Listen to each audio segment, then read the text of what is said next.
Welcome back to Fate's Guardians. In our last episode, we left our heroes in a daze after their encounter with the scroll. Today we venture into the shadowed corridors of the mind where fears take form, and the echoes of past lives whisper secrets. But first, let's quickly revisit the eerie uncertainties that unfolded last week. The group experienced a surreal vision, showcasing a fierce battle between angels and demons. Professor Clark hastily departed from the classroom and secretly had a cryptic phone conversation with an unknown person on the other end. Nathan caught a fearful glimpse of a shadowy figure with red eyes in the classroom and couldn't shake the feeling that someone was following them.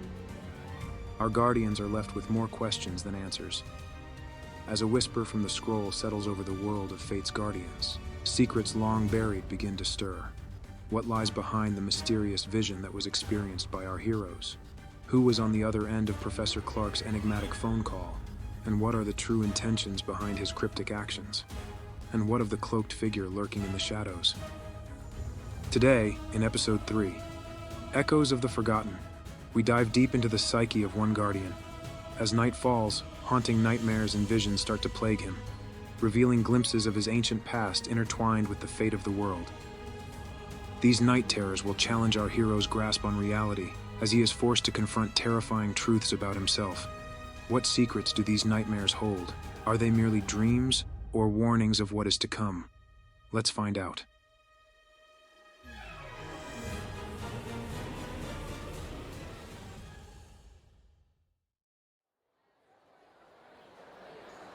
After a day engulfed in a mysterious vision, dark cloaked figures and ghostly whispers, Elijah and Nathan found solace in the mundane routine of the dining hall.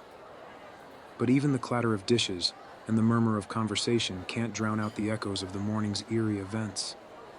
Over their meal, they dove deeper into everything that had transpired, piecing together their thoughts and theories. Hey, so how you holding up, Nate? Honestly, I don't really know. So much has happened in just one day. I don't know what's real anymore. First, the bruises around my neck this morning, the feeling of being watched in my room, the vision we all had after reading the scroll, and that creepy-ass figure with the red eyes that no one else saw.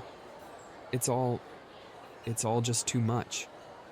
I'm starting to feel like I'm losing my mind. Elijah's expression was one of deep empathy as he listened to his friend. He understood the weight of their shared experiences might be affecting Nathan more profoundly. Yeah, it's a lot to take in. I don't know what's going on, but I do know that something is happening. My main question right now is, how much does Clark know? Is your experience from this morning connected to the vision we had? And most importantly, are we safe?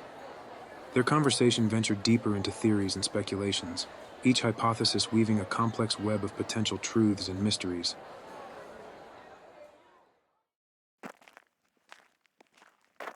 As they walked back to their dorms, the world around them seemed to slow. The evening was approaching, painting the sky with vibrant streaks of orange and purple. The day's revelations seemed to weigh heavier on them. The campus paths they walked felt longer under the shadow of their recent experiences. Suddenly, Elijah halted, a chill running down his spine as an unexplainable dread gripped him. What's wrong? I don't know. I suddenly just have a bad feeling about tonight. Like we're going to be drawn into something evil. Nathan scanned their surroundings, his eyes searching for any sign of the ominous figure that had been shadowing them. Finding nothing but the lively campus, he turned back to Elijah, his expression filled with worry. Something bad? Like what? More visions or something worse? I don't know. I can't explain it, but I feel like something significant is going to happen tonight. I can't shake off this feeling. Like we're being pulled into something much bigger than us, something otherworldly and dangerous. Elijah's ominous words hung between them, the night air thick with unspoken fears. They continued their walk back to the dorms in a tense silence, each step heavy with anticipation and dread. Upon reaching their dormitory, the sense of unease that had accompanied them felt almost palpable, like a thick cloak covering them in its ominous folds. I guess I'll see you in the morning for breakfast. Call me ASAP if anything out of the ordinary happens, okay? Stay safe. Yeah, will do. Just make sure you do the same, Eli. Be safe, bro. With a final nod, they said goodnight and parted ways, each retreating to the solitude of their rooms.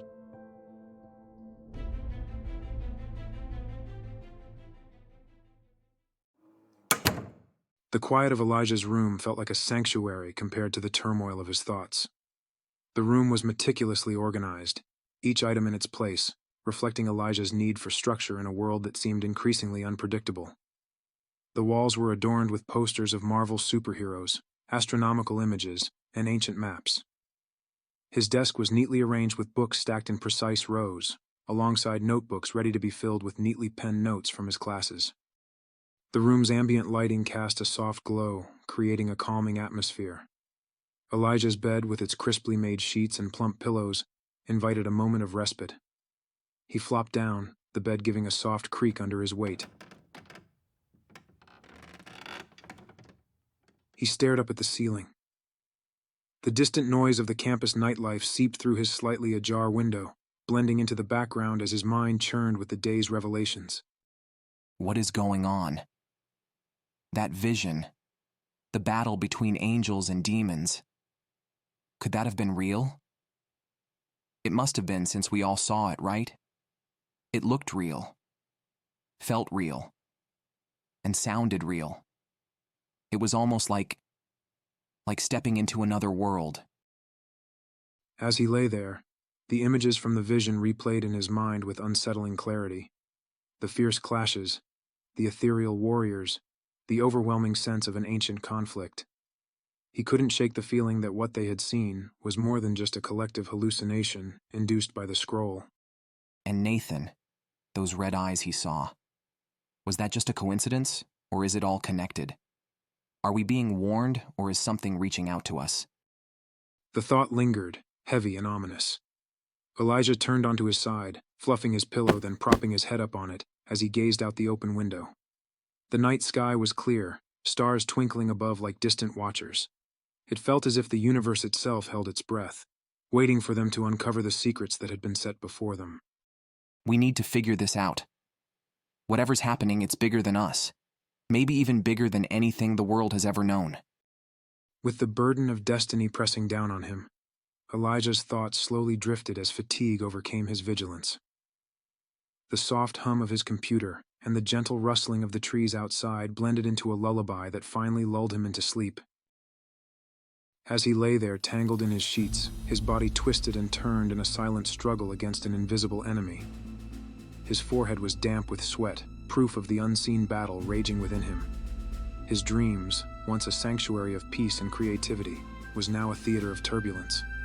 The orderly confines of his room faded away, giving rise to a starkly different reality, a landscape wrought from the depths of a haunting nightmare. He found himself standing in a desolate place, the ground beneath him cracked and barren, stretching endlessly under a storm-gray sky. The air was thick with a sense of foreboding. It was a place that felt removed from time, where the darkness swallowed everything, even the faintest of stars. This was no ordinary dream, but a vivid journey into the recesses of his past life, cloaked in the shadows of his subconscious. Where am I? Ahead, a dim light barely punctured the gloom, focusing on a lone figure hunched on the barren ground. It was a beacon in the oppressive darkness. Hello? Can you hear me? Elijah's voice sounded small and uncertain in the vast silence. The stillness was complete, as if the world held its breath. No answer came. The figure remained motionless, a silent sentinel in the desolation. Hello? Can you hear me? His voice wavered, betraying his growing unease. Still no response. With hesitant steps, Elijah moved closer, his heart pounding against his ribs, each footfall echoing in the hushed air. As he approached, the figure slowly turned, revealing features eerily familiar. Elijah froze, his breath caught in his throat. It was like looking into a mirror reflecting his future self marred by time and hardship. The figure before him was a haunting echo of his future self, a grim harbinger hinting at both what might lie ahead and echoes of a distant past. It was like gazing into a distorted mirror, seeing a reflection blemished by centuries and trials not yet his own. This older version of himself bore the unmistakable marks of a life laden with profound experiences. His face, bathed in an ethereal glow, was etched with lines of profound wisdom and deep sorrow, each crease telling tales of enduring trials and carrying silent, heavy burdens. His curly brown hair, now grown long and brushing his neck, flowed with a hint of grace and weariness, framing his face with a serene, almost holy grace. His eyes, though aged, burned with a fire of unconditional love, compassion, and resolve, hinting at a life of immense significance and spiritual depth. In that silent void, the two Elijahs faced each other. The other version of himself seemed trapped in a cycle of endless suffering, yet he never called out for help or complained. Blood was dripping down his body from multiple wounds and lacerations. As he looked at Elijah, though the pain was inscribed all over him, his eyes told a different story. They held tranquility and calmness within, the complete opposite of fear. Elijah hesitantly stepped forward.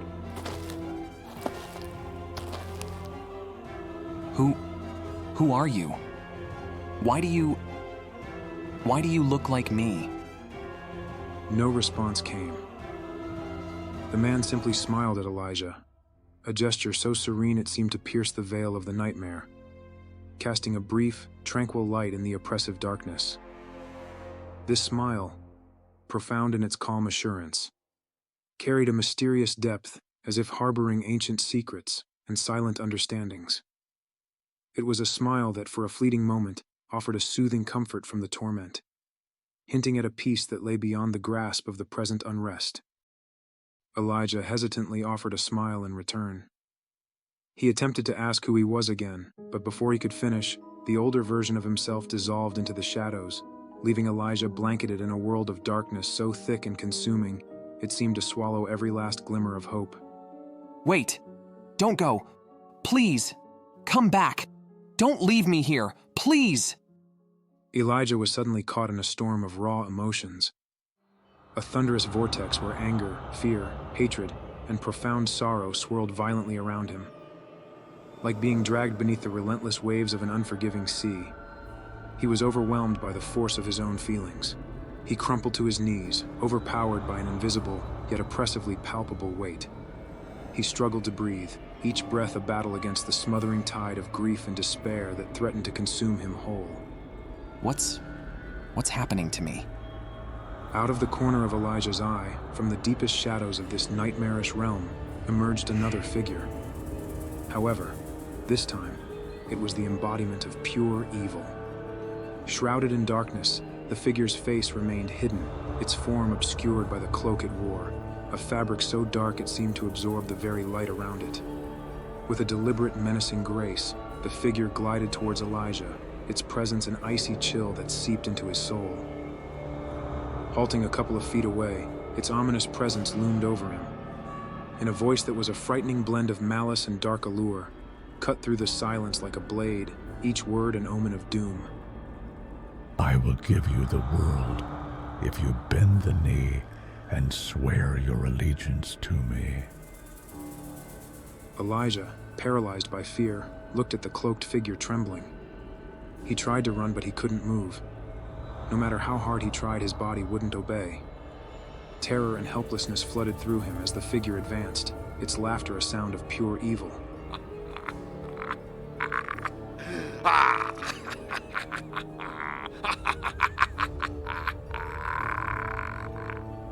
Let me go! Please, let me go! What's wrong, Guardian? Unable to move, are we? You will bow before me, for no mortal can withstand my power, not even you. Darkness began to seep into Elijah's mind, hatred and fear consuming him. He didn't know what to do or how to stop it. Against his own will, his body started to violently shake and began slowly kneeling before the evil presence standing before him. But before his knee hit the ground, he saw the older version of himself, standing behind the ominous figure now glowing radiantly in white. Elijah, always remember, I am is always with you. The source is always with you. You are never alone. With those words, a fire was ignited within Elijah, burning away the darkness that was trying to consume him. No! I will not kneel before you!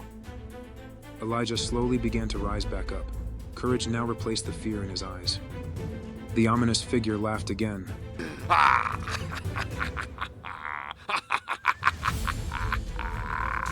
Slowly turning its hooded head to the side. The older version standing behind him suddenly vanished. Then you will die again.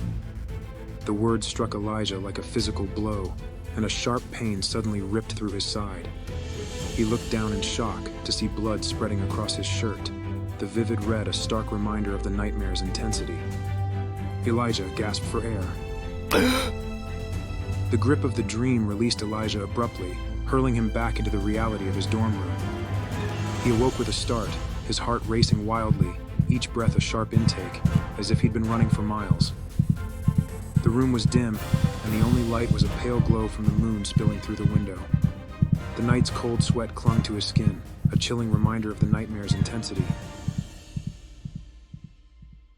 Oh my god. What the actual hell just happened? With trembling hands, he wiped the beads of cold sweat from his brow. He fumbled for his phone. Its screen casted a stark, blue light in the surrounding darkness. The clock showed 3 a.m., a mocking reflection of the hour's quiet. He considered reaching out to Nathan, but he hesitated, realizing they were due to meet for breakfast in just a few hours. He placed the phone back on the nightstand and reclined on his bed, his gaze affixed to the ceiling's blank canvas, lost in thoughts as elusive as shadows, too afraid to surrender to the treacherous embrace of sleep again. As the first rays of dawn trickled through the window, they painted Elijah's room in gentle hues, breaking the night's hold with a whisper of the morning. The new day beckoned, yet the shadow of the night's terrors lingered, a stark reminder of the unknown path that lay ahead. What was his nightmare about? Who was the evil presence threatening him? Why did that being want him to join an alliance with him? Why did he see an older version of himself? So many questions, each more mysterious than the last. Join us next week on Fate's Guardians for Episode 4 as we peel back the layers of mystery cloaking our heroes. Before the night's fear gives way to the morning's courage, our guardians must dive deeper into their nightmares.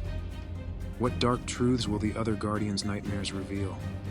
How will their encounters with the shadows of their past shape the destiny that slowly entwines their fates? These night terrors will test the guardians' grasp on reality, challenging all of them to confront the terrifying truths about who they were and who they are destined to become. Are these hauntings mere dreams, or are they harbingers of a darker reality waiting to unfold? Don't miss the next episode of Fate's Guardians. Subscribe now and leave a review if you're enthralled by the journey. Remember, in the world of Fate's Guardians, every shadow harbors a secret, and every whisper of the wind might be a call from destiny itself.